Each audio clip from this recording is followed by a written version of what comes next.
여러분, 지금 우리 사회에서 가장 뜨거운 단어 중 하나는 바로 공정일 겁니다. 평범한 청년들이 각자의 자리에서 치열하게 노력하며 꿈을 향해 달려갈 때 누군가는 보이지 않는 뒷배로 손쉽게 그 꿈을 가로채는 현실에 많은 분들이 분노하고 있습니다. 오늘 우리는 이 공정이라는 가치를 정면으로 짓밟은 한 사건을 깊이 들여다보고자 합니다. 바로 심우정 전 검찰총장의 딸 신민경 씨를 둘러싼 아빠 찬스 논란입니다. 이 사건은 단순히 국립외교원 특혜 채용을 넘어 그녀의 학부와 대학원 입학 과정까지도 비리의 그림자가 드리워져 있다는 충격적인 의혹이 제기되고 있습니다. 이게 대체 어떻게 된 일일까요? 이 사건의 시작은 신민경 씨의 국립외교원 특혜 채용 의혹이었습니다. 그동안 단순히 아빠 찬스 아니냐는 수준의 의혹 제기에 머물렀지만 최근 노동부의 공식 조사 결과 위법 행위가 있었다는 결론이 명확히 내려졌습니다.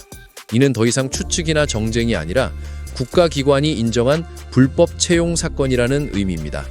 그런데 문제는 여기서 끝나지 않았습니다.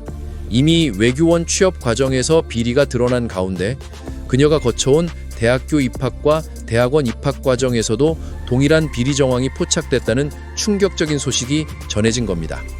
민주당 관계자에 따르면 신민경 씨가 입학한 한양대학교 학부 과정과 이어서 진학한 서울대학교 대학원 과정 모두에서 공정한 절차가 지켜지지 않았다는 의혹이 내부적으로 화민되고 있다고 합니다. 특히 한양대 입학 과정에서는 성적과 비교과 활동 기록만 놓고 보면 합격 가능성이 극히 낮았음에도 불구하고 신민경 씨는 합격자 명단에 이름을 올렸다고 하는데요. 당시 함께 지원했던 다른 수험생들조차 이해할 수 없었다고 증언할 정도였다고 합니다. 서울대 대학원 과정은 상황이 더욱 심각합니다. 대학원 입시는 기본적으로 학부 성적, 연구 계획서, 추천서, 외국어 성적 등 다각도의 평가를 거칩니다. 하지만 신민경 씨는 당시 학부 성적이 우수하지 않을 뿐 아니라 연구 업적도 사실상 전무했다고 합니다. 그럼에도 불구하고 대학원 입학 허가를 받았다는 사실은 이미 당시 주변 인물들조차 납득하기 어려운 결과였다는 지적이 나옵니다.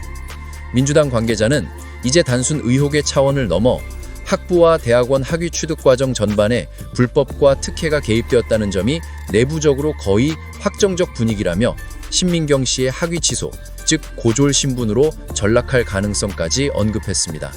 그런데 이게 왜 이렇게 큰 문제가 될까요? 여기서 우리가 주목해야 할 지점은 바로 이겁니다.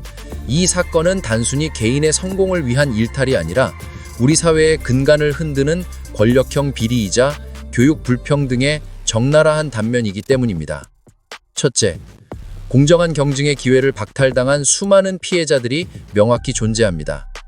신민경 씨가 아버지의 권력을 등에 업지 않았다면 합격했어야 할 학생들이 탈락했을 수 있다는 점에서 이 사건은 단순한 도덕적 논란을 넘어 명백한 교육 불평등이자 권력형 비리로 규정될 수 있습니다.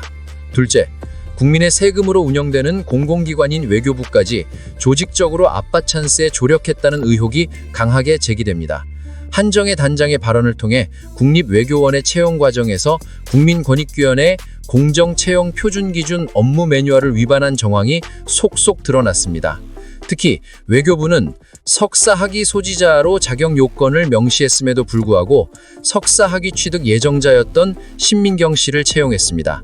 게다가 애초 경제 관련 석사학위 소지자를 찾던 공고를 신민경 씨의 전공인 국제정치 분야로 변경해 재공고했다는 점은 특정인을 위한 맞춤형 채용이라는 합리적인 의심을 지울 수 없습니다. 셋째, 경력 인정에서도 비상식적인 특혜가 있었습니다.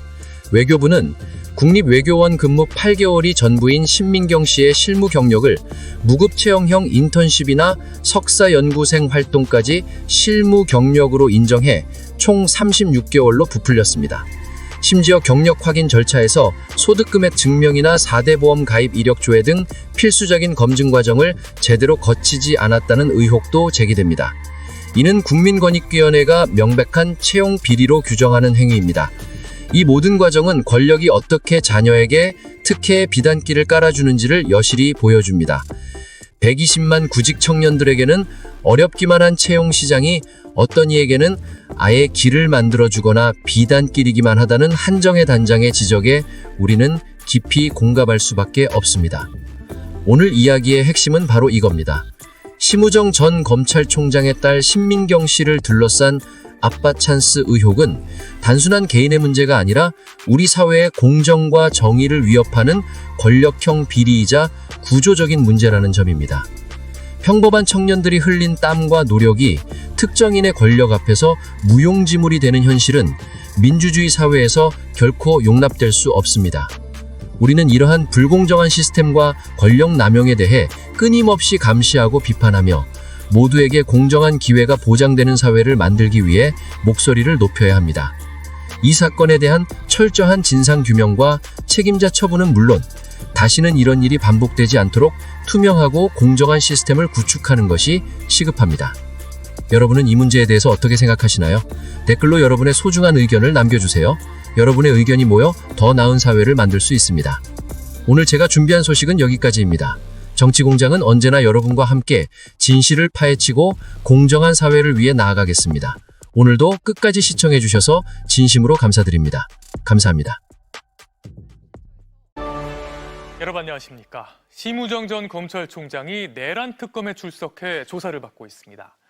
법원이 전무후무한 계산 방식으로 윤석열 전 대통령의 구속을 취소했을 때 법으로 정해진 항고 절차를 밟지 않고 그대로 풀어준 사람이 바로 심 전 총장이죠.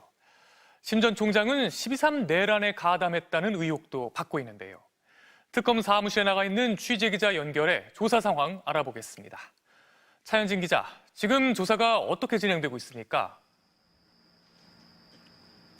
네, 오늘 오전 10시에 시작된 심우정 전 검찰총장에 대한 조사는 벌써 10시간째 이어지고 있습니다. 아침에 출석할 때는 별도의 입장 발표나 질문에 대한 답변도 없이 곧바로 안으로 들어갔는데요. 직접 보시겠습니다. 구속 취소와 관련해서 즉시 항고 포기 결정 과정에서 입장 한 말씀 부탁드리겠습니다. 심 전 총장은 지난 3월 법원의 구속 취소 이후 즉시 항고를 하지 않고 윤 전 대통령을 풀어주는 결정을 내렸죠.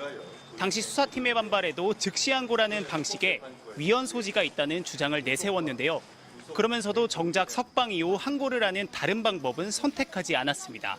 특검은 심 전 총장을 상대로 법에 정해진 불복 절차를 왜 밟지 않았는지 집중 추궁하고 있는 것으로 전해졌습니다. 특검 관계자는 심 전 총장이 진술 거부권을 쓰지 않고 비교적 상세히 답변하고 있다고 설명했습니다. 심 전 총장은 12.3 내란에 대해서도 연루 의혹을 받고 있죠. 내란 당일 법무부 장관과 연락하며 계엄에 가담했다는 건데 이 부분도 조사가 이루어지고 있습니까? 네, 그렇습니다. 심 전 총장은 비상계엄 선포 직후 박성재 전 법무부 장관으로부터 합동수사본부에 검사 파견을 지시받았다는 의혹도 제기된 상태인데요.